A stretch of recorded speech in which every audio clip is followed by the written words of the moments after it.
ఓం సమర్థ సద్గురు సాయినాథాయ నమ. శ్రీ సాయి మాస్టర్ స్మృతులు 2వ భాగం 22వ అధ్యాయం. అద్వితీయమైన అవతార పురుషులు మన మాస్టారు. రచన శ్రీమతి రత్నకుమారి గారు.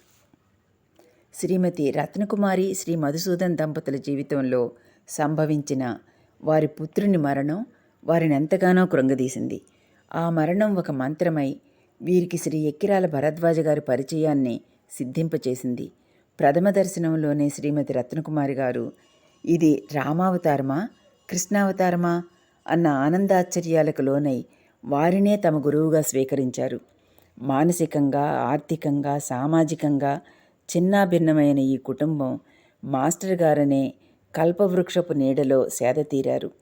మాస్టర్ గారు విజయవాడ వస్తే వీరింట్లోనే బస చేసేవారు. మాస్టర్ గారు తనకు అందించిన జ్ఞాన ప్రబోధాన్ని ఇలా అందిస్తున్నారు శ్రీమతి రత్నకుమారి గారు. నేను బాబా దగ్గరకు రాకమునిపే నాకు 1966వ సంవత్సరంలో పెళ్ళయింది. 1969 వరకు పిల్లలు లేరు. 1969లో మాకు బాబు పుట్టాడు. ఆ 3 సంవత్సరాలలో పిల్లల కోసం ఎన్నో వ్రతాలు పూజలు చేసుకుంటే బాబు పుట్టాడని, వాడు భగవత్ ప్రసాదమని భావించి ప్రసాద్ అని పేరు పెట్టుకున్నాం. మా ఇల్లు ఎప్పుడూ నిత్య కళ్యాణం పచ్చతోరణంలాగా ఉండేది. ఎప్పుడూ రామకళ్యాణమని, గోదా కళ్యాణమని, శివ కళ్యాణమని పూజలు చేసుకుంటూ తెలిసిన వారిని పిలిచి భోజనాలు పెట్టడం, వీడియోలు తీసుకోవడం చేసుకుంటుండేవాళ్ళం. ఇవన్నీ ఆ వయసుకి సహజంగా ఉండే సరదా వల్ల చేసుకున్నవే కానీ ఉత్తమమైన మార్గం ఒకటి ఉందని తెలిసి చేయలేదు. మొదట్లో మాకు 125 రూపాయల జీతం. మా బాబుతో పాటు జీతం పెరిగింది. వాడికి 13వ ఏడు వచ్చే వరకు హాయిగా ఆనందంగా ఉండేది జీవితం. మంచి భర్త, ముచ్చటైన 2 పిల్లలు, తినడానికి తిండి, కట్టుకోవడానికి కోరిన బట్ట, ఉండడానికి మంచి ఇల్లు, కోరిన బంగారం, దేనికి లోటు లేని జీవితం. ఎప్పుడు ఇలా చేయించుకోవాలి, పూజలు, ఫోటోలు, వీడియోలు అన్నీ బాగున్నాయి, సరదాగా ఉంది, ఇలాగే చేయించుకోవాలి అని కోరుకునేదాన్ని, ప్రార్థించేదాన్ని. యద్భావం తద్భవతి అన్నట్టుగా అలానే జరిగిపోతోంది జీవితం. పవిత్రమైన జీవిత విధానాన్ని అలవాటు చేశారు మా తల్లిదండ్రులు. పెళ్ళై ఇక్కడికి వచ్చిన తర్వాత ఇలా చేస్తే మంచిది, అలా చేస్తే మంచిది అని సహకరించే మంచి హృదయం కల భర్త. జీవితం హాయిగా ఆనందంగా సాగిపోతోంది. బాబుకి 13 సంవత్సరాల వయసులో స్కూల్లో ఉన్నవాణ్ణి పక్క పిల్లాడు రా ప్రసాద్ ఆడుకుందామని పిలుచుకెళ్ళాడు. పైన ఆడుకుంటున్న పిల్లవాడు పై అంతస్తు నుంచి క్రింద పడిపోయాడని కబురు వచ్చి వెళ్ళేసరికి అంతా అయిపోయింది. భగవత్ ప్రసాదంగా భావించి అల్లారు ముద్దుగా పెంచుకుంటున్న పిల్లవాడిని అర్ధాంతరంగా తీసుకెళ్ళిపోయావా? ఇచ్చిన ప్రసాదాన్ని తిరిగి తీసేసుకున్నావా? పుట్టినప్పటి నుండి ఒక్కరోజు కూడా విడిగా ఉంచి ఎరుగను. స్కూల్లో ఎక్స్కర్షన్కి వెళ్తున్నామంటే మా మమ్మీ కూడా వస్తుందని చెప్పు, అలా వాళ్ళు ఒప్పుకుంటూనే వెళదాం అని అనేదాన్ని. అలాంటి నన్ను నేనేం తప్పు చేశానని నా బాబుని నా నుండి దూరం చేశావు అని ఏడ్చాను. బాబు లేనిదే నేను బతకనని మా వాళ్ళు మత్తు ఇంజక్షన్లు ఇచ్చారు. అట్లా ఏడ్చి 6 రోజులు స్పృహ లేకుండా పడి ఉన్నాను. మాకు వెంకటేశ్వర స్వామి ఎలవేల్పు. బతికున్నంతకాలం శనివారాలు ఉంటానని ఎప్పుడో మొక్కుకున్నాను. 7వ రోజు స్పృహ వచ్చి అడిగితే ఈరోజు శనివారం అన్నారు. అందువల్ల కొబ్బరికాయ తెప్పించి కొడితే మైండ్ చేంజ్ అయిందని మా వాళ్ళు కాపలా కాసేవారు. అలా 3 మాసాలు గడిచాయి. అప్పటి పరిస్థితుల్లో అసలు భగవంతుడున్నాడా, లేకపోతే మా అమ్మ ఒక రాయిని చూపించి కృష్ణుడు పూజించు అని చెప్పిందా అని అడుగుతుండేదాన్ని. అసలు దేవుడున్నాడా? నాకు బాబు లేని ఈ లోకమే వద్దు అని ఏడ్చేదాన్ని. అదొక పిచ్చి ప్రేమ. వాడి మీద ఎన్నో ఆశలు పెట్టుకున్నాను. అలా బాబు పోయిన షాక్తో ఇంత కష్టాన్ని తట్టుకోవడం ఎలాగా? ఏమిటి మార్గం? చచ్చిపోదామనిపించేది. కానీ ఇది ఎందుకు జరిగింది? అది తెలుసుకునేంతవరకైనా బతకాలి. భగవంతుడుంటే మనకింత అన్యాయం జరగదు. చిన్నప్పటి నుంచి సాధువు కనిపిస్తే చాలు జోస్యం చెప్పించుకునే అలవాటుంది. ఎవరైనా చెప్పేవారుంటే చెప్పించుకోవాలి. మా వారు వాళ్ళు 5 అన్నదమ్ములైతే మా వారొక్కరే ఆస్తికులు, మిగిలిన వారంతా కమ్యూనిస్టులు. మా అమ్మ ఉందంటే ఆనాటి వారు ఎవరికి తప్పింది, ఈనాడు తప్పుకోవడానికి మనమెంతటి వారం అని అనేది. మా చెల్లి వాళ్ళు షిరిడి దగ్గర ఉండేవారు. అక్కడి నుంచి వస్తూ సాయి సచ్చరిత్ర హేమాద్ పంతుది తెచ్చిచ్చింది. తీసి చదువుతూ, దేవుడేంటి గోధుమలు నిసరడమేంటి, మనకిది అర్థం కాదులే అని నవ్వుకొని అటక మీద పెట్టా. అప్పుడు నా లోకమంతా బాబుతోటే. ఈ లోకంలో ఇంకేమీ కనిపించినంతగా ఉండేది వాడి మీద ప్రేమ. వాడి మీద ప్రేమ అనే ఆ కాస్త కామర్లు తొలగితే తప్పితే కనిపించదేమో దైవం అన్న రీతిన జరిగిందేమో అన్నట్లు ఇప్పుడు అనిపిస్తూ ఉంది. అప్పుడు అటక మీదున్న పుస్తకం తీసి చదవడం, బాబాని తీసి పూజలో పెట్టడం జరిగింది. అప్పుడు ఇంక శనివారం ఆదివారాలు లేవు. మా బాబు ఉన్నప్పుడే షిరిడి 2-3 సార్లు వెళ్ళాం. మా బావగారు వాళ్ళు ఎప్పుడూ మమ్మల్ని, మీ జీతమంతా షిరిడీకి తిరుపతికి తిరగడానికి చాలదు అని హాస్యం చేస్తుండేవారు. ఆ హాస్యమే అపహాస్యమైంది. చేసిన పూజలు చాలు, ఇక ఎత్తేసేయి ఈ దుకాణాన్ని అని ఈయన పూజలు చేయడం మానేశారు. అటువంటి పరిస్థితుల్లో ఇంటి పక్క వాళ్ళు వ్యాపార రీత్యా వేయించుకున్న బాబా క్యాలెండర్ ఇచ్చారు. అది గోడకు తగిలించి ఉంటే, ఇంతవరకు నేను పూజించిన దేవుళ్ళున్నారో లేదో నాకు తెలియదు. నువ్వు దేవుడవని విన్నాను, షిరిడి కూడా వచ్చాను. నా బాబు ఎందుకు ఇలా దూరం అయ్యాడో చెప్పాలి, మీరు చెప్పాలి. అది ఎలా తెలియజేస్తారో నాకు తెలియదు అనుకున్నా. నేనే తప్పు చేయలేదు. నాకు జన్మలుంటాయని కానీ కర్మబంధాలుంటాయని కానీ తెలీదు. ఈ జన్మ దైవం ఇచ్చాడు అని అనుకోవడం తప్ప. మా అమ్మగారింట్లో ధర్మంగా బతకమని చెప్పిన పందాలో నాకు తెలిసినంత వరకు, చేతనైనంత వరకు ఒకళ్ళకు హాని చేయకుండా ధర్మంగా బతుకుతున్నప్పుడు నాకెందుకింత కష్టం వచ్చింది అని తీవ్రంగా ఏడుస్తున్న రోజుల్లో మా అమ్మకు ఎవరో భరద్వాజ్ గారు వ్రాసిన సాయిలీలామృతం తెచ్చారు. అది తెచ్చిచ్చి, దాన్ని ప్రతిరోజు చదువుకో, ఎంతటి వారికైనా కర్మఫలం అనుభవించక తప్పదు.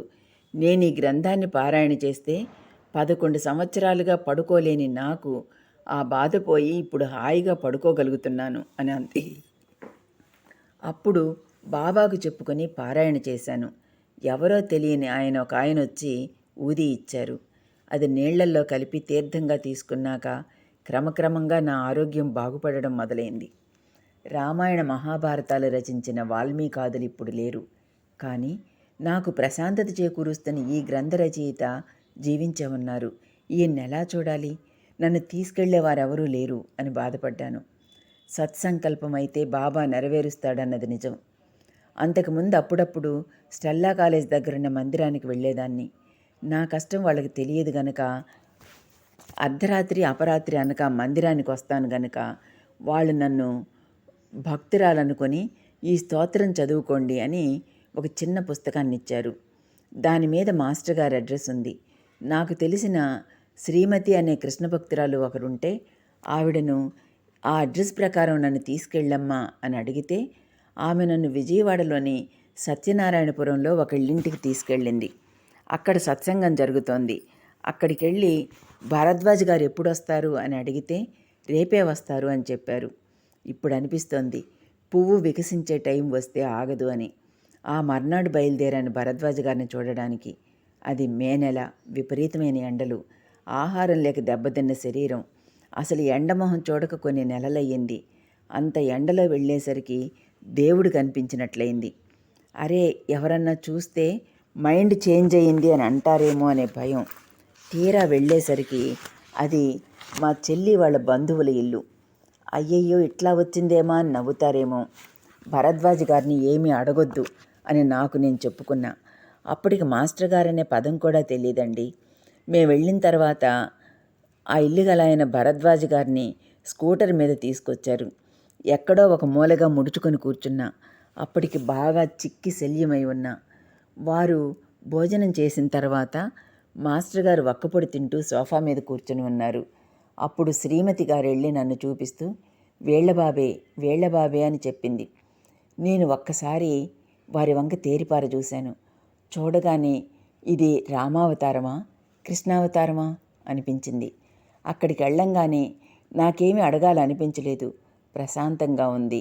ఆయన వచ్చింది కమ్మవారింటికే గనక భోజనానికి మనింటికి కూడా కేకేయవచ్చు అని అనుకున్నా. ఇప్పుడు గనక అడిగితే నువ్వు ఫలానా తప్పు చేశావనో ఫలానా పాపం చేశావనో చెప్తే అభిమానం దెబ్బతింటుంది. మన ఇంటికి భోజనానికి పిలిచి అప్పుడు అడగాలి అని అనుకుని వచ్చేశాను. మా వారు మాస్టర్ గారిని మా ఇంటికి రండి అని పిలిచారు. అప్పటి నుంచి మాస్టర్ గారు విజయవాడ వస్తే మా ఇంట్లోనే దిగేవారు. అలా వస్తున్న మాస్టర్ గారిని 2 సంవత్సరాల వరకు ఇది ఎందుకు జరిగిందని అడగాలనిపించలేదు. అది మాస్టర్ గారి సాన్నిధ్య ప్రభావం. ఇదే కాబోలు షిరిడీలో భక్తులు పొందిన అనుభవం. మాస్టర్ గారి దగ్గరకు తొలిసారిగా వెళ్ళినప్పుడే దీన్ని అంటే మనసుని ఖాళీగా ఉంచుకుని వెళ్ళాను గనక, ఏ కోరికలతో వెళ్ళలేదు కనుక దీన్ని ఏదో పోసి నింపారని తెలుస్తోంది. బోర్లించిన కుండలా వస్తే నేనేం చేయగలను అన్న బాబా వాక్యాన్ని మాస్టర్ గారు ఈ విధంగా నిజం చేశారు. ఎందుకంటే నాలో కేవలం దైవం ఉన్నాడా లేడా అనే సందేహమే తప్ప మరో కోరికేమీ లేదు. కనుక ఖాళీగా ఉన్న నా మనసును విశ్వాసంతో నింపారని నాకుగా తెలిసింది. ఆ తర్వాత 2 ఏళ్లకు ఒకసారి అడిగాను, మాస్టర్ గారు ఈ పూజలు ఇవన్నీ ఎందుకు చేస్తున్నానంటే బాబు ఎందుకు పోయాడో తెలుసుకుందామని. తెలుస్తుందంటారా అని అడిగా.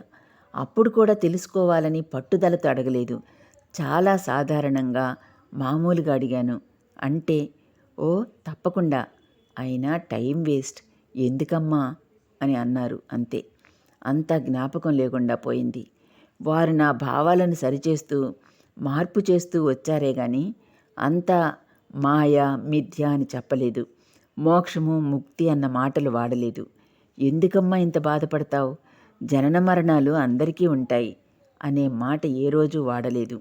ఏ మాట అయితే మాస్టర్ గారు నాతో మాట్లాడతారో దానికి సంబంధించిన నా భావాన్ని సరిచేస్తుండేవారు. ఆయన భావన మన భావనలోకి వచ్చేటట్లు చేస్తారు. అది విప్పి చెప్పడానికి నాకు భాష రాదు. మనం ఏం అడగాలో ఏం చెప్పాలో అది చెప్పకుండానే సంవత్సరాలు గడిచిపోయాయి. 4-5 సంవత్సరాలు తర్వాత మళ్ళీ అడిగా ఒకరోజు, మాస్టర్ గారు బాబు ఎందుకిలా అయ్యుంటాడంటారు అని. పోయిన జన్మలో ఆత్మహత్య చేసుకున్నాడు అన్నారు. అలాంటి మాట చెప్పినప్పుడు కూడా నాకేమీ బాధ అనిపించలేదు. ఓసారి మాస్టర్ గారితో షిరిడీ వెళ్ళాం. షిరిడీ వచ్చింది అని ఎవరో అంటే ఇంత పవిత్రమైన ప్రదేశానికి బాబు లేకుండా ఎలా రాగలిగాను అని దుఃఖం వచ్చిందండి. పైకే ఏడుస్తున్నాను. అప్పుడు పక్కనున్న వాళ్ళు వెళ్ళి చెప్పారు మాస్టర్ గారికి. అప్పుడు కూడా ఆయనేమీ అనలేదు. తర్వాత గమనించా, నేను ఎక్కడున్నా చూస్తూనే ఉన్నారని, నేను ఎక్కడికి వెళ్తున్నా వారు నన్ను గమనిస్తున్నారని. ఆ షిరిడీలో ఏడ్చిన ఏడ్పే చివరిసారిగా నేను బాబు కోసం ఏడవడం. ఆ తర్వాత నేను దుఃఖపడడం కానీ, ఇది ఎందుకు ఇలా జరిగింది అన్న ఆలోచన కానీ, నేను చనిపోదామన్న ఆలోచన కానీ ఇంకేమీ లేవు. బాబు సంగతి నేను ఎలా మర్చిపోయానన్నది నాకు తెలియని విషయం. నాకు తెలిసిందల్లా మాస్టర్ గారు ఆ గమనికలతో నాలో ఏదో మార్పు తెచ్చారు. ఆ చూపుతోనే నా మనసులోని భావనలని సరిచేశారు. ఇది మాత్రం సుస్పష్టం. నేను ఏడ్చింది కూడా బాబు కోసం కాదు. అందరూ బాబా దగ్గర కూర్చొని ధ్యానం చేసుకుంటున్నారు. బాబు పోయినందువల్ల అటు ఐహికంగా కొరతగా ఉన్నది, ఇటు ఆధ్యాత్మికంగా ధ్యానం చేసుకోలేకపోతున్నాను. రెంటికి చెడ్డాను. ఇంతేనా నా జీవితం? జీవితానికి ఓ పందా ఏర్పరచుకోవాలనుకున్నానే కానీ ఇలా ఎందుకు పనికి రాకుండా పోతున్నది కదా నా జీవితం అని ఏడ్చాను. ఇంటికి వచ్చిన తర్వాత ఒక గురువారం గురు పౌర్ణమి నాడు నాకేమీ తెలియకుండా పోయింది. మాస్టర్ గారు వస్తే చెప్పాను, నాకేమైందో తెలియలేదు మాస్టర్ గారు, ఎక్కడికో వెళ్ళిపోయింది మనసు, ఏమైందో తెలియలేదు. నాకేమైంది అంటే చవి చూపించాడమ్మా అన్నారు. షిరిడీలో ఏడ్చిన నా ఏడుపు విన్నాడు. నా మొరాలకించాడు. నా గురువెవరో చెప్పమన్నాను గనక మాస్టర్ గారే నా గురువని చెప్పారు. అప్పటినుంచి ఆయన్నే నా గురువుగా పెట్టుకున్నాను. ఇప్పుడు నాకు చచ్చిపోవాలని లేదు. ఎవరైనా అలా అంటే వారికి చెప్తానండి, అలా ఎప్పుడూ అనుకోకూడదని. శారదామాయి చెప్పినట్లు జీవితంలో ప్రతి క్షణాన్ని విలువగా చూసుకుంటూ ఏ క్షణాన మనకు జ్ఞానం కలుగుతుందోనని ఎదురుచూస్తూ కాలమంతా దైవీ సంపదలో గడుపుకోవాలని. ఆ తర్వాత మా ఆర్థిక సమస్యలు ఇంకా ఎక్కువ అవుతూనే వచ్చాయి. మా వారి భావన కూడా క్రమంగా మారి బాబా వైపు మొగ్గింది. ఒకరోజు మా పాప అందరిలో బాబా ఉన్నాడని చరిత్ర చెప్తోందని చెప్తున్నావు కదా, ఈ మందిరం తీసేయడం ఎందుకు, మా ఇంట్లో మందిరం తీసేయడం ఎందుకు అని అడిగింది. ఆ విగ్రహాల్లోనే బాబాను చూసుకోవచ్చు కదా, ఆ ఫోటోలు అవి అలా ఉంచొచ్చు కదా అని చెప్పింది. అప్పటికి మా పాప 6వ తరగతి చదువుతోంది. తనకి ఒకరోజు ఒక కల వచ్చిందట. ఆ కలలో ఒక పెద్ద చెరువు, అందులో చాలామంది దేవతలున్నారు. తెల్లని బట్టలు కట్టుకొని బాబా ఉన్నారట. అమ్మా, నువ్వు వచ్చి దీనిలో స్నానం చెయ్యి, నీ కర్మ వదులుతుంది అని చెప్పారు. తను వెళ్ళి మునిగి లేవగానే ఆ దేవతలంతా ఒక్కొక్కళ్ళుగా ఆయనలోకి వెళ్ళిపోతున్నారట. మాస్టర్ గారి రూపాన్ని ఏమని వర్ణించగలను? చూసిన కొద్దీ చూడబుద్దేస్తుంది. అందమైన వచ్చెసుతో వెలిగిపోతుంటుంది ఆ ముఖం. విశాలమైన నుదురు, కోటేరు లాంటి ముక్కు, ఎంతో ప్రీతిపాత్రమైన రూపం. మాస్టర్ గారిని చూసినందువల్ల బాబాను చూడలేదన్న బాధ లేదు. ఒక్కసారి చూసిన వారెవ్వరూ మర్చిపోలేరు. పాదాలు ఎప్పుడూ తాకి నమస్కరిస్తున్నా ఎప్పటికప్పుడు కొత్తగా మృదువుగానే ఉండేవి. సహజంగా నాకు కోర్కెలు ఎక్కువ. ఎప్పుడూ చంచలంగా ఉంటుంది మనసు. కానీ మాస్టర్ గారి సాన్నిధ్యంలో ఎంతో నిశ్చలంగా, నిర్మలంగా, ప్రశాంతంగా ఉండేది. అలా ఉండగలిగేదంటే మాస్టర్ గారి సన్నిధానం ఎంత పవర్ఫుల్లో ఆలోచించండి. నాకేం కావాలో అది వాళ్లే చూసుకుంటారు అన్న విశ్వాసం జీవితం పొడుగునా నిలుపుకోగలిగితే చాలు, మన జీవితాలు ధన్యమవుతాయి. మాస్టర్ గారు చాలా స్పీడ్గా నడుస్తారు. అలాంటిది నేను ఆయనతో నడవలేక నడుస్తూ, మాస్టర్ గారు బ్రాహ్మలకేనంటారా ఇంతగా మంచిగా జరిగేది అని అంటే, ఏమ్మా అలా అన్నారు, చెమటమ్మగారెవరు, పిచ్చమ్మగారెవరు అని అన్నారు. అలా ప్రతి దానికి ఎంతో సౌమ్యంగా, విసుగు లేకుండా చెప్పేవారు. విజయవాడకు మాస్టర్ గారు తరచుగా వస్తున్న రోజులవి. విజయవాడ మీదుగా ఎటువైపు వెళ్ళినా మన ఇంట్లో దిగడం కానీ, లేకపోతే రామయ్య భోజనం తీసుకురమ్మని కానీ ఫోన్ చేసేవాడు. అలా ఎంతో సంతోషంగా భోజనం తీసుకెళ్లేవాళ్ళం. ఆయన తిన్న ఆకుని పవిత్రంగా మడిచి ఇంటికి తెచ్చుకొని ఆ ప్రసాదాన్ని తినేవాళ్ళం. ఆయనంటే అంతటి గురుభావం ఏర్పడ్డానికి మాస్టర్ గారు మాకేం చేశారన్నది లీలామృతంలో బాబా ఎంతమందికి ఏం చేశారో మాస్టర్ గారు కూడా మాకు అదే చేశారన్నది నెమ్మదిగా అవగాహనకి రావడమే కారణం. మాస్టర్ గారిని చూడకుండా ఉండలేం. ప్రతి 15 రోజులకి మాస్టర్ గారిని చూడాలని, ప్రతి నెల షిరిడీని దర్శించాలని ఉండేది. షిరిడీకి వెళ్లకుండా ఉండలేననిపించేది. అదే మాట మాస్టర్ గారితో అంటే, ఏమ్మా ఎక్కడున్నా ఆయన ఇచ్చిన పనిగా భావించి చేసుకుపోవడమే ఆయనకిష్టం అన్నారు. అంతే, ఇంక షిరిడీ వెళ్ళాలన్న భావన సమసిపోయింది. అట్లా ఒక్కొక్క మాటతో నా భావనలో మార్పు తెచ్చేవారు. ఈ పాత్రని కడిగేస్తూ వచ్చారు. ఇట్లా జరుగుతూ ఉండగా ఈయన బయటికెళ్ళి బిజినెస్ చూసుకోకపోవడం, పట్టించుకోకపోవడం వల్ల బిజినెస్ దెబ్బతినింది. మా ఆర్థిక పరిస్థితి చిన్నాభిన్నమైపోయింది. బాబా దగ్గరికి వచ్చిన తర్వాతనే వీళ్ళిలా అయిపోతున్నారు అని అందరూ తిట్టారు. ఈయన ముస్లింని ఇంట్లో పెట్టుకుని పూజలు చేస్తున్నారు కాబట్టి ఇలా అయింది అని మా అత్తగారి వైపు వారు మా చేతి ప్రసాదాన్ని తినకపోవడం, మా ఇంటికి రాకపోవడం, మా పుట్టింట్లో కూడా అలజడి లేవడం జరిగింది. కానీ నా అదృష్టం ఏమంటే ఎవరేమన్నా మా వారి మనసు మాత్రం మారలేదు. ఆయన సహకరిస్తుంటే నాకేం భయం. ఒకసారి షిరిడీ వెళ్ళొచ్చిన 20 రోజులకే మళ్ళీ షిరిడీ బయలుదేరాను. నాకు లోపల జంకుగానే ఉంది. బంధువులంతా నాకు బాబా పిచ్చి పట్టిందని అంటున్నారు. మాస్టర్ గారిని అడిగితే ఆయనకి ఇష్టమైనంత వరకు తప్పు కాదమ్మా అన్నారు. అదెంతో ధైర్యాన్ని ఇచ్చింది. ఆ తర్వాత ఎన్నిసార్లు షిరిడీ వెళ్ళాను అని కాదు ముఖ్యం, అక్కడి నుంచి ఏం తెచ్చుకుంటున్నాను అనేది ముఖ్యం. ఇది బాబా చరిత్ర పారాయణ వల్ల, మాస్టర్ గారి బోధన వల్ల, వారి సందర్శనం వల్ల కలిగిందనేది నా దృఢ విశ్వాసం. ఒకసారి నేను మాస్టర్ గారిని, ఆడవాళ్ళు మళ్ళీ జన్మలో ఆడవాళ్ళగానే పుడతారా మాస్టర్ గారు అని అడిగాను.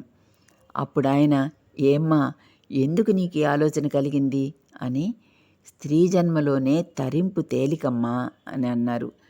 అలా ఎప్పుడైతే అన్నారో అప్పుడే స్త్రీ సంబంధమైన నిబంధనలన్నీ అవగాహన కావడం మొదలైంది. అట్లా ప్రతిదీ మాస్టర్ గారు ఏ మాట అయితే అంటారో దాన్ని విడమరిచి చెప్పనవసరం లేకుండా భావనలోనే మార్పు తెస్తారు. ఒకసారి ఆర్థికంగానే కాక అన్ని విధాలా చిన్నాభిన్నమైన మా పరిస్థితిని విన్న మాస్టర్ గారు వాస్తు తెలిసిన వారిని పిలిపించి ఒకసారి చూపించుకోండమ్మా అన్నారు. అప్పుడు నేను అన్నాను, బాబా మీరు మా అండ ఉండగా వాస్తు ఎందుకు మాస్టర్ గారు? మేమెంత ఏడ్చినా, సగం పొట్ట నిండినా అదే తృప్తిగా ఉంది. మాకు ఇంకే శాస్త్రం అక్కర్లేదు. అయినా బాబా దగ్గరకు వచ్చిన తర్వాత వాస్తు ఎందుకు మాస్టర్ గారు అంటే, ఇంటికి తాళం వేయకుండా వెళ్ళగలిగేంత వరకు వాస్తు కావలసిందే అన్నారు. అలా చూపించినప్పుడు వారు కొన్ని లోటుపాట్లున్నాయని చెప్పినా ఆ ఇల్లు మారాలని కానీ లేదా అది మా ఇల్లు అని కానీ మాకు అనిపించేది కాదు. అది మాస్టర్ గారు కూర్చున్న ప్రదేశం. రామిరెడ్డి తాతగారు వచ్చారు, అనసూయామాత వచ్చారు, అక్కలకోట స్వామివారి పాదుకులు వచ్చాయి. సాయినాథునికి మాస్టర్ గారికి తేడా లేదు. మాస్టర్ గారు వస్తున్నారంటే బాబానే వస్తున్నారనిపించేది. అందుకని అది బాబా ఇల్లు కానీ మాది కాదు. ఒకరోజు అన్నం వడ్డిస్తూ మాస్టర్ గారు, పోయిన జన్మలోనే షిరిడీలో మీ సాహచర్యంలో ఉండి ఉంటాం. అది ఈ జన్మలో బాబుపై నాకున్న ప్రేమ అనే కామెర్లు పోతేనే కానీ మీరు మళ్ళీ లభ్యం కాలేదు. కొండంత దేవునికి కొండంత పత్రితో పూజించలేం కదా మాస్టారు అంటే, ఏమ్మా అంతా మీరే చెప్పేస్తున్నారు అని ఎంతో ప్రేమగా అన్నారు. ఆయన మాట్లాడే ప్రతి మాటలో ఎంతో ప్రేమాభిమానాలు తొణికిసలాడేవి. మాస్టర్ గారి ముందు మా భార్యాభర్తలమిద్దరం చిన్నపిల్లల్లా, చూడండి మాస్టర్ గారు ఎలా మాట్లాడుతున్నారో, ఎలా అబద్ధాలు చెప్తున్నారో, నాకు అబద్ధాలంటే ఇష్టం ఉండదని తెలిసి కూడా ఎట్లా అబద్ధమాడుతున్నారో అని నేనంటే, చూడండి మాస్టర్ గారు ఎలా మాట్లాడుతుందో, అన్నీ ఇలాగే చేస్తుంది అని ఆయనంటే, ఆహాహా అని నవ్వుతూ, ఎందుకమ్మా ఎన్నలా వేధిస్తావు అని అనేవారు. తండ్రి దగ్గర కూడా కొంత వయసు వచ్చిన తర్వాత అంత స్వతంత్రంగా ఉండలేం. కానీ ఆయన దగ్గర మాకెంతో చనువు. ఆయనంటే ఎనలేని ప్రేమ. ఆయన వచ్చారంటే పండగ, వెళుతున్నారంటే దిగులు. వెళ్ళే రోజు అందరం ఏవేవో చేసి పెడుతుంటే, ఏమ్మా ఆడపిల్లని సాగనంపినట్లు సాగనంపుతున్నారు అని అనేవారు. ఒకరోజు మా ఆడపడుచు వచ్చి, కురుమద్దాల మాలపిచ్చమ్మ తల్లి దగ్గరికి వెళుతున్నాం అని నన్ను కూడా తీసుకెళ్ళింది. సమాధి దగ్గర కొంతమంది అడిగారు ఎందుకిలా అయ్యారని. బాబు సంగతి విన్న తర్వాత అక్కడ కళ్ళు మూసుకొని కూర్చొనున్న ఒకరు, బాబు గురించే మీరు బాధపడుతున్నారు, మీ పాప గురించి ఆలోచించండి, పాపకు గండం ఉంది అని అన్నారు. అది నాకెంతటి షాక్. అసలే దెబ్బతిని ఉన్న మాకు అదెంత బాధాకరమైన విషయమో కదా. ఇవన్నీ ఎందుకు చెప్తున్నానంటే, మాస్టర్ గారు ఎంతటి ఆయనోనని తెలిపేందుకు చెప్పే లీలలు ఇవన్నీ. పాప గురించి పిచ్చమ్మ తల్లి దగ్గర ఇలా చెప్పారు మాస్టర్ గారు, ఏం చేయమంటారు అని అడిగితే, పారాయణ చెయ్యండమ్మా సరిపోతుంది అన్నారు. అసలు గురు సాంప్రదాయం అనేది ఒకటి ఉంది అని కానీ, ఇలాంటి వారు భూమి మీద ఉంటారని తెలియని, ఏ అవగాహన లేని మాలాంటి మూర్ఖులకి ప్రతిదీ ఆయన మా అవగాహనకు వచ్చేటట్టు చేశారు. మనం ఇంకిలా దుగ్ధపడకూడదనుకుని చేతనైనంత వరకు మాస్టర్ గారికి ఇష్టమైన పారాయణ చేయడం, స్టెల్లా కాలేజ్ దగ్గర మందిరంలో ప్రదక్షిణలు చేయడం చేసేదాన్ని. తుఫాన్ వచ్చినా, వర్షం వచ్చినా, ఇబ్బందులు వచ్చినా అంత దూరం వెళ్ళలేక ఎక్కడైనా బాబా ఉన్నాడని ఇంట్లోనే ప్రదక్షిణలు చేసుకుంటే టైం ఎంతో కలిసి వస్తుందని ఇంట్లోనే చేసేదాన్ని. కానీ నా ఈ ప్రదక్షిణలు నీకు అందినట్లు నాకు తెలియాలి కదా, నీకు చేరినట్లు నాకు ఎవరి చేతనైనా చెప్పించండి అని బాబాను వేడుకున్నాను. అప్పుడు భూషణ్ రావు అని మాస్టర్ గారికి కూడా తెలిసిన ఆయన వచ్చి, బాబాను ఏదో అడుగుతున్నావట, ఇలా చెయ్యి నా వెంట ప్రదక్షిణ అని 2 ప్రదక్షిణలు చేయించారు. ఓహో, ప్రదక్షిణలు బాబాకు చేరినాయని సంతోషపడ్డాను. ఓసారి మాస్టర్ గారిని అడిగాను, ఇలా ప్రదక్షిణలు చేస్తున్నాను మాస్టర్ గారు, ఆయనకు చేరతాయా అని అడిగాను. ఓ తప్పకుండా అని అన్నారు. ఈయన అడిగారు, నేను పూజ మానేశాను కదా, ఇప్పుడు మళ్ళీ చేసుకోవాలని ఉంది, చేసుకోవచ్చా అని. ఓ చేసుకో అన్నారు. అప్పటి నుంచి అది పూజగా కాక సేవగా భావిస్తూ చేస్తున్నారు. ఒకసారి మాస్టర్ గారితో పాటు అయోధ్య వచ్చాడండి. ఆయన 12 సంవత్సరాల పాటు దత్తగడి వెళ్ళి కొండ దిగకుండా ఉండి సాధన చేసుకోవాలని మహాత్ముల దర్శనం చేసుకుంటూ మాస్టర్ గారి దగ్గరకు వచ్చాడు. పడుకోవడానికి నేను మందిరంలో పడుకుంటాను అంటే, అది మందిరమే, నాతో వచ్చేయిరా అని మా ఇంటికి తీసుకొచ్చారు. మహాత్ములు ఎక్కడ కూర్చుంటే అది మందిరమే కదా. నన్ను చూడగానే, మిమ్మల్ని షిరిడీలో చూశాను, మీరు ఇక్కడున్నారేంటి అంటే, ఇది మనిల్లే, రావయ్యా, నువ్వు మా పెద్ద కొడుకువి, నీకు పవిత్రంగా ఇంత భోజనం పెట్టుకునే అదృష్టం కలిగింది అని. మాస్టర్ గారు అయోధ్యకి ఏం పెట్టమంటారు అని అడిగితే, నాకేం పెడితే అదే వాడికి అదే పెట్టు అని అన్నారు. ఆ తర్వాత అప్పుడప్పుడు అయోధ్య వస్తుండేవారు. ఓసారి మాస్టర్ గారిని ఏ ఏ క్షేత్రాలను దర్శించాలండి అని అడిగితే అవకాశం ఉన్నప్పుడల్లా షిరిడి, గాణ్గాపూర్ చాలమ్మా అని అన్నారు.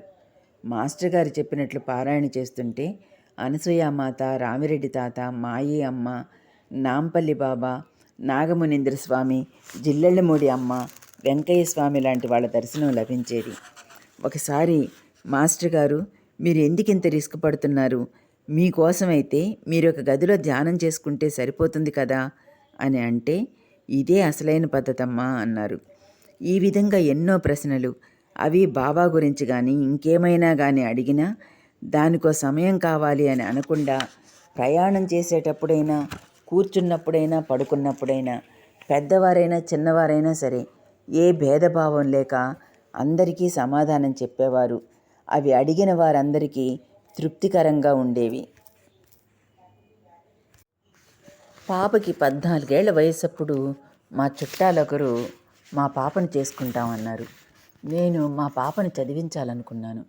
కానీ మా బావగారు వాళ్ళు ఇంట్లో ఒక మగపిల్లవాడు తిరుగుతూ ఉంటే నేను నా బాబును మర్చిపోతానని పెళ్లి నిశ్చయించేశారు. ఒకరోజు మా పాప, నేను చదువుకుంటానండి, నాకు బాగా చదువుకోవాలని ఉంది అని అన్నది. అప్పుడు, ఈ చదువులు ఎందుకు పనికొస్తాయమ్మా, అసలైంది చదువు అన్నారు. మరి వారు ఏ దృష్టితో అన్నారో కానీ ఇంకా నాకు చదువు సాగదు, ఆగిపోతుంది అని నిర్ణయించుకుంది మా పాప. తనే ఒకసారి, మాస్టర్ గారు, భయాజీబాయి అంత సేవ చేసింది గనుక మళ్ళీ జన్మ ఉంటుందంటారా అని అంటే, ఆమె ఎలాంటి భావనతో చేసిందోనమ్మా, భావనని బట్టి ఉంటుంది అన్నారు. రాధాకృష్ణమాయని గురించి కూడా అలాగే నేను అడిగా.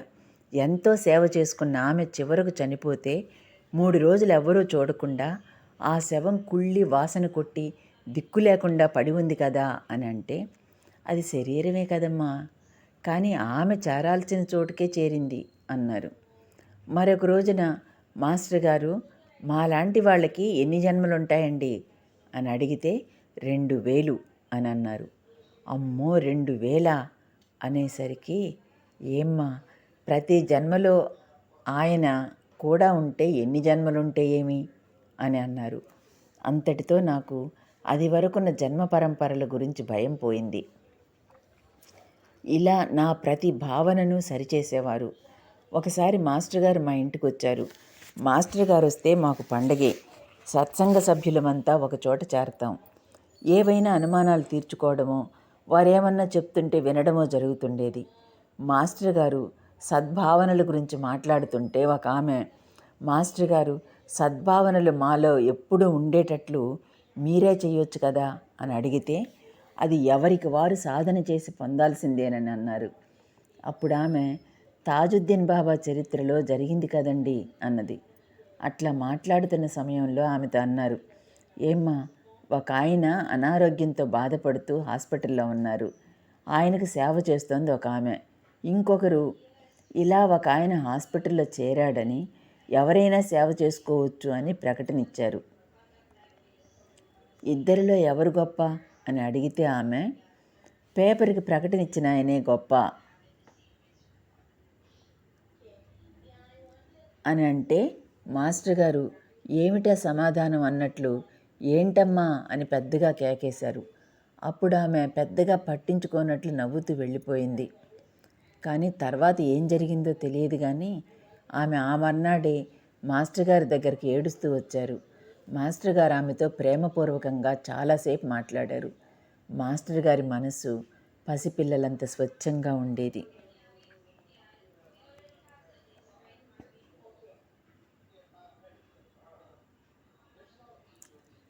ఒకసారి మాణిక్య ప్రభువుకి మాంసాహారం పెడితే అది పూలుగా మారింది కదా, మనం కూడా మాస్టర్ గారికి అలాగే పెడదాం అనిపించింది నాకు. అప్పటి వరకు వసుంధర గారితో మాట్లాడుతున్న వారల్లా తల తిప్పి, ఇబ్బంది పడతావమ్మా అని మళ్ళీ అటువైపు తిరిగి మాట్లాడడం మొదలెట్టారు. మనసులో ప్రశ్నలను అడగకుండానే ఆయన సమాధానం చెప్పేవారు. ఒకసారి మాస్టర్ గారిని, కొంచెం సాధన చేస్తున్న వాళ్ళే నాకు అది జరిగింది, ఇది జరిగింది, నాకు బాబా కనిపిస్తున్నారని చెప్తుంటారే, మరి మీకు బాబా కనిపిస్తుంటారా అని అడిగాను. అప్పుడు ఆయన, బాబాని నేనెప్పుడు కనిపించమని అడగనమ్మా అని అన్నారు. వచ్చే జన్మలో కూడా మీరే మా గురువు కావాలి అని అడిగినా కూడా పారాయణ చెయ్యండమ్మా అన్నారు. అట్లా పారాయణ చెయ్యగా వచ్చిన అనుభవాలను డైరీలో రాయమన్నారు. ఒకసారి అట్లా నన్ను డైరీ రాయమంటే, మాస్టారు నేను చదువుకోలేదండి, నాకు ఏ శాస్త్రాలు రావు అన్నాను. అప్పుడు వారు, దానికి శాస్త్ర పరిజ్ఞానం అవసరం లేదమ్మా అని అన్నారు. మా బావగారు మా పాప పెళ్ళికని లగ్నం పెట్టుకున్నప్పుడల్లా ఏదో ఒక ఆటంకం రావడం, పెళ్ళి ఆగిపోవడం జరిగేది. మాస్టర్ గారు ఎప్పటికప్పుడు ఇలానే అవుతోంది, నేనేమన్నా పాపకు పెళ్లి చేయమని బాబాని అడిగానా, అంత పెద్ద సంబంధం తేవడం ఎందుకు, ఇంత గందరగోళం పెట్టడం ఎందుకు అని నేను మాస్టర్ గారితో అంటూనే ఉన్నా. ఆయన నవ్వుతూ సమాధానం ఇస్తూనే ఉన్నారు. అలా 4 సంవత్సరాలు జరిగిపోయాయి. ఈ 4 సంవత్సరాలలో మా పరిస్థితి మరీ చిన్నాభిన్నమైంది. పాపకు 18 సంవత్సరాలు వచ్చాయి. వాళ్ళు మన సంబంధం చేసుకుంటారో లేదో అనే మానసిక ఆందోళన. ఈ పిల్లకు పెళ్లి చేయగలమా బాబా అని మొరపెట్టుకునేదాన్ని. మా సాధన ఇంకా తీవ్రతరం చేయడానికి ఇదొక సాధన అని అనుకుని ఇక టైం అంతా ఆయన చింతనలో గడిపేదాన్ని. అంటే ఎక్కువగా పారాయణ చేయడం, ఎక్కువగా ప్రదక్షిణలు చేయడంలో 24 గంటలు సరిపోయేవి కాదు. అలా జరుగుతున్నప్పుడు మాస్టర్ గారు, ఈ పెండ్లి జరుగుతుందంటారా అంటే, మీరు వదిలేసి ఊరుకుంటే ఆయన పట్టించుకుంటారమ్మా అని అనేవారు. అట్లా 1989వ సంవత్సరంలో పాపకు 18 ఏళ్ల వయసులో ఆ పిల్లవాడితోనే పెండ్లి జరిగింది. ఆ పెండ్లికి కూడా ఒంగోలు మీదుగా కంచి వెళ్ళి బట్టలు తీసుకురావాలి. ఒంగోలులో ఆగి మాస్టర్ గారి ఆశీర్వచనాలు తీసుకొని, మాస్టర్ గారు అక్కడికి వెళ్ళి ఏం చేయమంటారు అంటే, ముందు కంచి పెద్ద స్వామివారిని దర్శించి ముందుగా నా నమస్కారాలు చెప్పండి, ఆ తర్వాత పెళ్ళికి ఆశీస్సులు అడగండి అని తెలియని విషయాలు ఎన్నో చెప్పారు. మా వియ్యపురాలు వియ్యంకుడు కూడా మాస్టర్ గారిని అమ్మగారిని చూసి సాక్షాత్తు శివపార్వతులే అని ఎంతో సంతోషించారు. మాస్టర్ గారు చెప్పినట్లే చేశాను. అలా మాస్టర్ గారి ఆశీస్సుల వల్ల మా పనులు కూడా ఎంతో నిరాటంకంగా తృప్తిగా జరిగిపోయాయి. పాప పెళ్ళికి ముందు మాస్టర్ గారిని ఆహ్వానిస్తే అట్లానే అంటుండేవారు. పెళ్ళికి లగ్నం పెట్టుకుని ఆహ్వానిస్తే, నేను వస్తే మీరు ఇబ్బంది పడతారమ్మా అని అన్నారు. ఆయన అట్లా అనేసరికి, ఎందుకు మాస్టర్ గారిని అట్లా ఇబ్బంది పెడతావు, ఆయన్నట్లా ఉండనివ్వు, నన్ను ఇబ్బంది పెట్టి మాస్టర్ గారిని ఇబ్బంది పెడతావు అన్న భావంతో నన్ను విసుక్కున్నారు మావారు. మీరే అట్లంటే మాస్టర్ గారు అసలు ఎందుకు వస్తారు అని నేనంటే కూడా మళ్ళీ ఇబ్బంది పడతారమ్మా అని అన్నారు. పైగా ఎవరన్నా మాస్టర్ గారు వస్తున్నారా అని అడిగితే రావడం లేదు అని చెప్పొద్దు, ఎందుకంటే అది నిజం కాదు గనక అని అమ్మగారితో లెటర్ వ్రాయించి ఊది అక్షంతలు మాస్టర్ గారు రచించిన బుక్స్ని నూతన వధూవరులకు ఆశీస్సులతో అని రాసిచ్చారు. అంతేగాక వారి పూజలో ఉన్న పాదుకల్ని ప్రత్యేకంగా ఒక బాబుతో పంపారు. కొంతమంది మాస్టర్ గారితో బాబా కనిపించలేదని వాపోయేవారు. అప్పుడు వారితో మాస్టర్ గారు, ఆయన మనకి కనిపించి యజ్ఞం చెయ్యి, యాగం చెయ్యి అని అంటే మనం ఏం జరిపిస్తాం అని అనేవారు. ఆ సమాధానం నా కొరకు చెప్పారని అనిపించింది.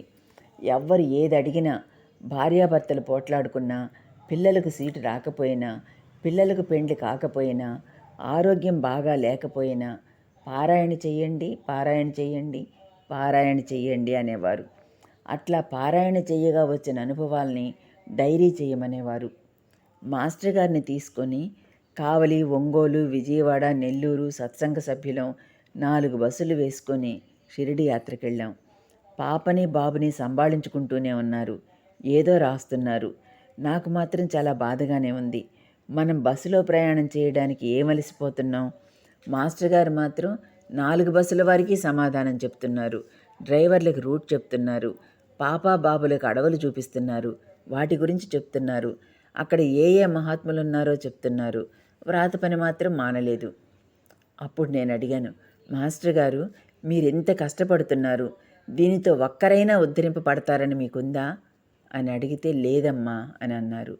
మరి మీరెందుకు ఇంత కష్టపడుతున్నారు అని అంటే ఇంకేమీ చేతగాక అన్నారు. అప్పుడు నేను అనుకున్నాను, అడగకూడనిది అడిగి ఆయన చేతకాక అని అనిపించాను కదా అని బాధేసింది. మన తల్లిదండ్రులే, మన పిల్లలే మనల్ని విసుక్కుంటున్నారు. కానీ ఎప్పుడూ ఎలాంటి ఆధిక్యత చూపకుండా అడిగిన ప్రతి దానికి ఆఖరికి మా చెల్లిగారి 3 ఏళ్ల పాప వచ్చి అందరూ ఏదో అడుగుతున్నారని తను, మాస్టర్ గారు మీరేం చదువుకున్నారు అని అడిగితే నవ్వుతూ ఎంఏ చదువుకున్నానమ్మా అని దానికి కూడా సమాధానం చెప్పారు. అలాంటి మాస్టర్ని దేవుడని అందామా, మహాత్ముడు అని అందామా, అవధూత అని అందామా? నాకు మాత్రం ఆయన ఆచరించడంలో ఆదిశంకరుడని, వివేకంగా అందరికీ అర్థమయ్యేలా చెప్పడంలో వివేకానందుడని, తనకు తానుగా ఉద్ధరించడంలో బుద్ధుడని అనిపిస్తుంది. కానీ మా పాప పెళ్ళయ్యాక నెలకే మాస్టర్ గారు వెళ్ళిపోయారు. సమాధి అయిపోయారు కదా, ఆయన ఎలా నన్ను షిరిడీ తీసుకెళ్తారు అన్నది ఇప్పుడు ఆమె సందేహం. కానీ మా పాప ఎప్పుడు ఎక్కడ ఎవరిని తలుచుకుంటే వారి దర్శనం ఇప్పిస్తున్నారు మాస్టర్ గారు. మాస్టర్ గారంటే మా పాపకి అనలేని ప్రేమ, ఏ జన్మ అనుబంధమో.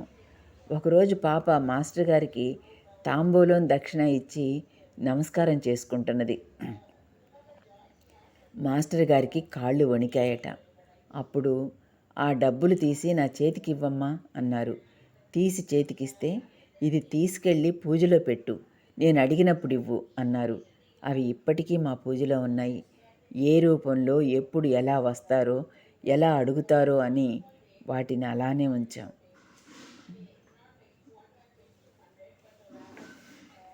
మా పాపకి మాస్టర్ గారు తరచూ స్వప్నంలో కనిపిస్తుంటారు, మాట్లాడుతుంటారు. నాకిప్పుడు స్వప్నంలో కనిపించడం లేదు, కానీ ఆయన సశరీరులుగా ఉన్నప్పుడు మాత్రం తరచుగా కనిపిస్తుండేవారు. ఒకసారి మాస్టర్ గారిని అడిగాను, మాస్టర్ గారు మీరెప్పుడు కల్లో కనిపిస్తుంటారు ఎందుకండి అని. అప్పుడు ఆయన చెప్పారు, అభిమానం వల్ల అని. మా పాపకు ఒక పాప పుట్టింది. తర్వాత ఒక అబార్షన్ అయి బాధపడుతుంటే మాస్టర్ గారు కనిపించి, ఈసారి మంచి బాబునిస్తానమ్మా, మంచి బాబునిస్తాను అని 2 సార్లు చెప్పారు. ఆ తర్వాత గర్భిణి వచ్చింది. అప్పుడు పుట్టబోయే బాబు ఎలా ఉంటాడో కల్లో కనిపించేదట. బాబు పుట్టే ముందు నిండు నెలలుగా ఉన్నప్పుడు విపరీతంగా మా పాపకు ఆటలమ్మ పోసింది. మేమందరం భయపడుతున్నాం, డాక్టర్స్తో సంప్రదించాం. ఇంత విపరీతంగా ఆటలమ్మ పోసింది కదా, లోపల బేబీకి ఏమన్నా అవుతుందేమోనని. అలాంటి టైంలో మా పాపకు మాస్టర్ గారు కనిపించి నీకేమీ కాదని అభయం ఇచ్చారట. నాకు మాత్రం మాయే అమ్మ కల్లోకి వచ్చి ఆశీర్వదించారు. మాస్టర్ గారు ఉన్నారు, మనకేమీ కాదు అన్న ధైర్యం మాకుంది. ఒకరోజు ఒంగోలు వచ్చి అమ్మగారి దగ్గరికి వెళ్ళి నమస్కరిస్తే ఆమె ఏమీ కాదు అని చెప్పారు. మాటికి షిరిడీ వెళ్ళలేం, ప్రసవించిన తర్వాత ఒంగోలు వస్తామని మొక్కుకున్నాను. మాకు ఒంగోలే షిరిడీ, మాస్టర్ గారే సాయినాథుడు. అసలైన పుట్టిల్లు ఒంగోలు. ఏ కష్టం వచ్చినా మాస్టర్ గారికి ప్రదక్షిణ చేసుకుని ఆయనకిష్టమైన సేవగా చరిత్ర పారాయణ చేస్తాను. నాకు ఆ పారాయణ అర్థం అయ్యిందో కాలేదో అది అనవసరం. మాస్టర్ గారికి ఇష్టమైన పని చేస్తున్నాను అనే తృప్తి మాత్రం ఉంది. మాకు తెలిసి మీరిలా ఉండండి, ఇలా చేయండమ్మా అని ఆయన ఎప్పుడు చెప్పలేదు. ప్రతిదానికి పారాయణ చేయండి అని చెప్పేవారు. ఒక రోజున నేను, అయ్యో ఇన్ని సంవత్సరాల జీవితం పాడైపోయిందే, చిన్నప్పటి నుంచే పారాయణ చేసుకుని ఉంటే చిన్నప్పుడే మహాత్ములు తారసపడి ఉండేవారేమో, నా జీవితం మరింత ప్రశాంతంగా ఉండేదేమో అని బాధపడ్డాను. పాద నమస్కారం చేసుకుని లేచేసరికి, ఏమ్మా బాబా గురించి 10 మందికి చెప్పండి, అలా చెప్పినట్లయితే చిన్నప్పుడే ఒక మహాత్ముడు తారసెల్లి ఉద్ధరింపబడతారు అని అన్నారు. మాస్టర్ గారి అప్పటి వాక్యే నాకు చేతనైనా చేత కాకపోయినా 10 మందికి బాబా గురించి చెప్పడానికి కారణమైంది. మాస్టర్ గారంటే సామాన్యులు కారు. సంపూర్ణత్వం అనేది అన్నిటా, ప్రతి మాటలోనూ, చర్యలోనూ, భావనలోనూ మాకు స్పష్టంగా తెలిసేది. అయినా కూడా వారెప్పుడు ప్రకటమయ్యేవారు కాదు. ఈ గుప్పిటిని తెరవడానికి నాకు పర్మిషన్ లేదు అని అనేవారు.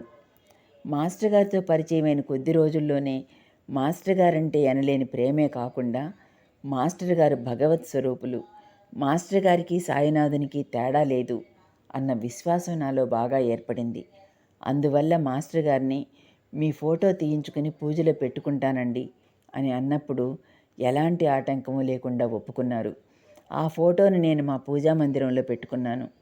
మాస్టర్ గారు సమాధి అయ్యే రోజున వారి దగ్గరుండే రామయ్య పొద్దున్నే వచ్చాడు. మాస్టర్ గారికి పెట్టిన ఇడ్లీ నువ్వు తిందామని వచ్చావా రామయ్య అని సరదాగా మాట్లాడుతున్నాను. ఇంతలో హారతికి వేళయింది.